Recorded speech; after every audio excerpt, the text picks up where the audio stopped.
Sa Majesté, 95 ans, a passé Noël au château de Windsor cette année après avoir annulé son intention de se rendre à Sandringham dans le Norfolk. Plus de 9 millions de téléspectateurs ont regardé son traditionnel discours de Noël, plus que tout autre programme. Quelques 7,4 millions de personnes ont écouté la BBC, et 1,7 million de plus sur ITV. La monarque a réfléchi à une année de chagrin personnel, reconnaissant la mort de son mari le prince Philippe et la dévastation continue causée par la pandémie de coronavirus. Elle a parlé avec tendresse de son Philippe bien-aimé et de son scintillement espiègle et interrogateur.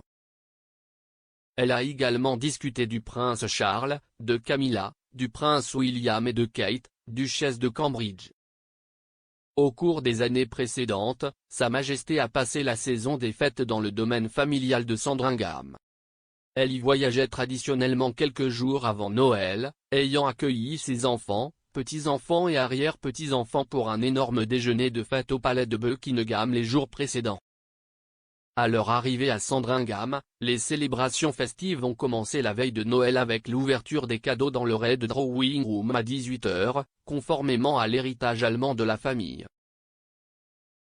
Une autre tradition suivie par Sa Majesté est de rester à Sandringham jusqu'au début février. Elle restait généralement à la résidence de Norfolk pour marquer l'anniversaire de feu son père, le roi George VI.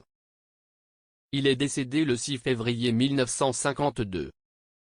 Les décorations de Noël restent à Sandringham jusqu'à ce que Sa Majesté et, dans les années passées par le prince Philippe aussi, parte.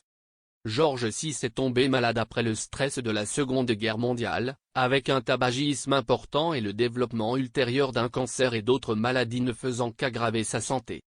Au milieu de sa santé qui se détériore, son émission de Noël de 1951 a été enregistrée en section puis reconstituée.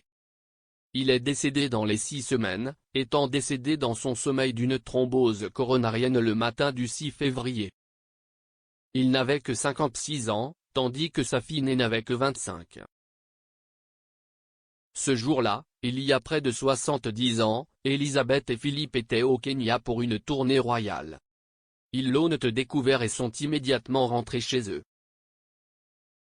Sa Majesté marque chaque année l'anniversaire de sa mort en privé avant de reprendre ses fonctions.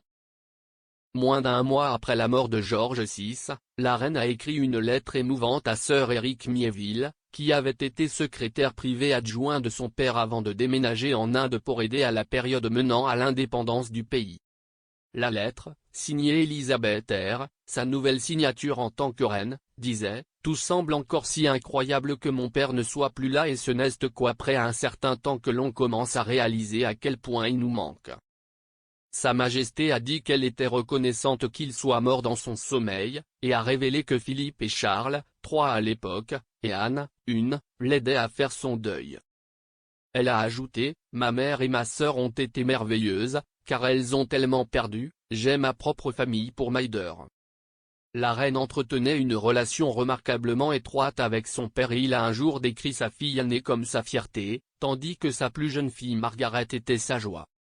Il n'est pas clair si la reine demandera que les décorations de Noël du château de Windsor restent jusqu'au 6 février.